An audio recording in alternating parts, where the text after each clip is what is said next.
everybody, it's Christy here, and I wanted to show you guys my process that I went through to create my comic for the Ladybug Charity Fanzine. As most of you know, since you already have this, I was a creator of this comic, the only comic in the whole one, so I hope you guys liked it because I worked really hard on it. Anyway, so this video is going to be about the process that I went through to create this comic, because not a lot of people actually know the process to create a comic like this. It's actually very difficult. It's very tedious, and this comic actually took me from start to finish, I believe, a total of like 3 months. I finished it by the end of January. So I'll start from the beginning. So here we have my original designs for Ladybug and Cat Noir. Here we have Ladybug and Cat Noir and their human forms and stuff like that. And so this was my reference sheet, basically. And then there's Hawkmoth, Wizard. And I didn't think I was going to go anywhere with these guys. Here is actually the process that it took me to create those designs.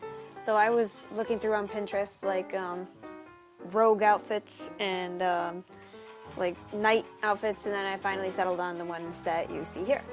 And her mask design changed because a friend of mine had a better idea than mine was. So I put way more effort into that than I needed to. Before I tackled my comic book, I wanted to make sure I had a script. And so, unfortunately, I don't have a copy of the script here. If you guys want to see that, please let me know. I will post it. I wrote a script because usually in the comic book making process, and at least DC and Marvel, before they even get to the drawings, they have the writer who does all the writing and writes out the comic. So he's essentially an artist. He's telling the artist what he wants in the pictures and everything. And then the artist goes in and just draws what's written. So that's what I did. And I started off with some drafts up here. So based on what I wrote, I made some rough drafts. Here's my first one. And then, so I had 2 pages. So I had to write out 2 pages what they were going to look like. And then I had draft 2, basically the same script, but with different panels, in some variation. So here I had me exploring more thumbnails. I wanted to make sure that the thumbnails I was happy with actually looked good when they were to come out. So that's what you see here. Another thing about thumbnails is this is very important because you have to make sure that you know where the reader's eye is going to move throughout the piece. So you have to place certain objects, certain people, certain text boxes in a certain place, so guide your audience into where you want their eye to go. For example, I wanted the audience to see follow the people's eyes that led them to the text box, and then follow the characters floating on the screen that led them to a text box, and then something happened here, and then so on and so forth. And gradually led your eye through the entire piece. So I could tell the audience where I wanted them to go. From this thumbnail stage, I moved on to make a dummy copy, 8x11 version of my thumbnails. I went with what I had on the thumbnails, and then I transferred it over to a larger sheet of paper so I could see what I wanted, see if it was going to work in a larger scale, lay out my panels and everything the correct way, and so on. Here's part 2. So that was my dummy copy. And this is also very, very good to do because this helps you to see what's working, what's not. And then, so for example, I wasn't sure I liked the transition between where Hawkmoth grabs Cat Noir's sword, Ladybug lunges at him, and then Cat Noir's like, no. And then he stabs her. I thought there needed to be something in between. I just was missing something. So I was working on what I wanted here with what would better illustrate how the story played out, what was happening. Transition, and you couldn't really tell what was going on, and all of a sudden she gets stabbed and you're like, what just happened? That's why it's good to make a big dummy copy. Like I said, find out what's working, what's not. I made myself some further references of Ladybug and Cat Noir.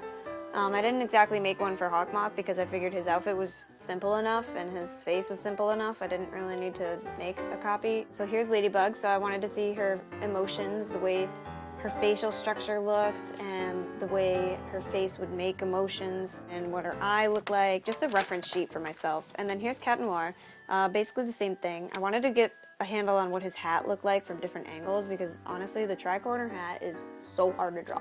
The present day Cat Noir and Ladybug were going to be in my comic. I wanted to make sure I knew what each character looked like. So here's me playing around with more face masks.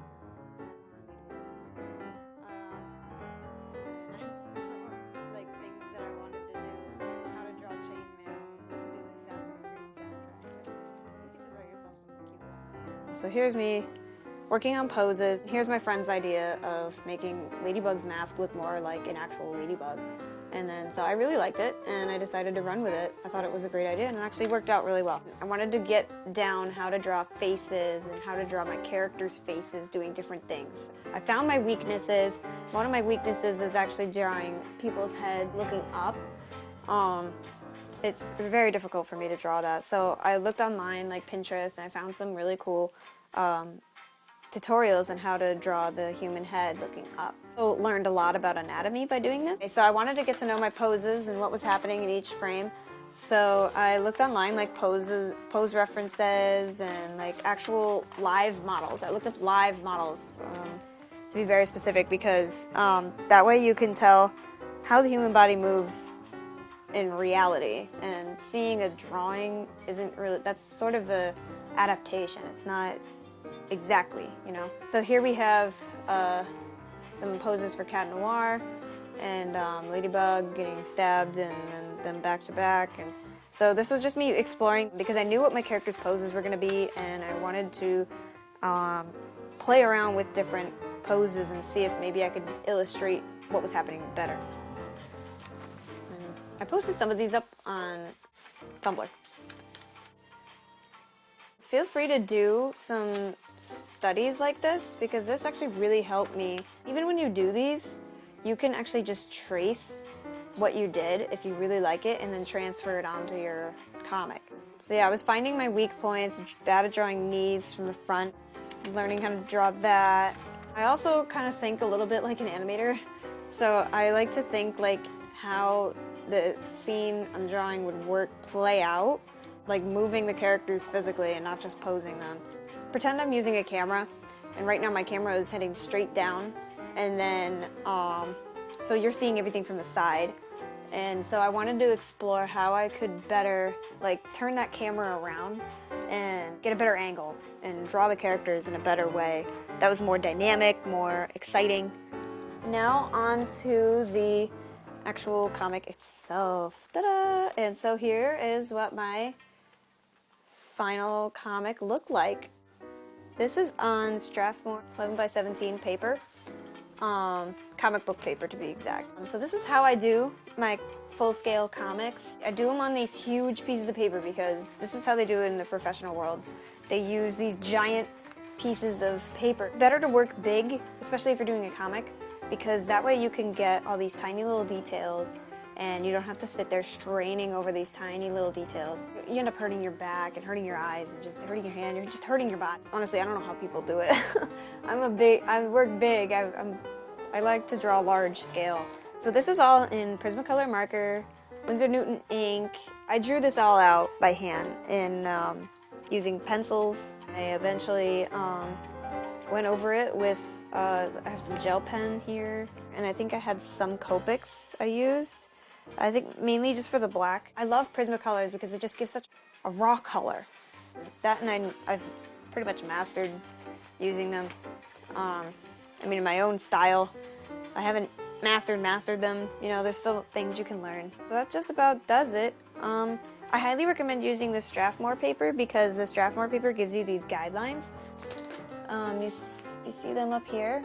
They'll tell you where to put your boxes. These are called panels, if I didn't explain that earlier. And to leave this area for bleed is what they call it. So that way, when it transfers to the final comic book version, like on actual paper, so all the bleed must extend to a solid line. So there's a solid line here. And so my bleed extend past the solid line, so this got cut off right here. So this was cut off in the final product of the zine. And I put a vignette here anyway. This was also kind of a nightmare to scan in, because my scanner is not 17 by 11 inches wide and long. So I had to like bend it and do all these things, and it was just rough. Yeah, and another cool thing about these lines here is that they don't show on the final product. Especially if you're doing a black and white comic, they'll just fade out. Yeah, and so there's the final comic. I hope you guys enjoyed it. If you really liked the comic, I would love to hear your feedback. For more on comics and whatnot, follow me on social media.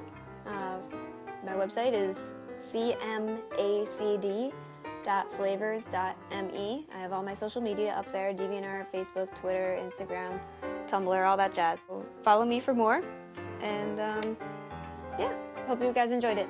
Bye-bye!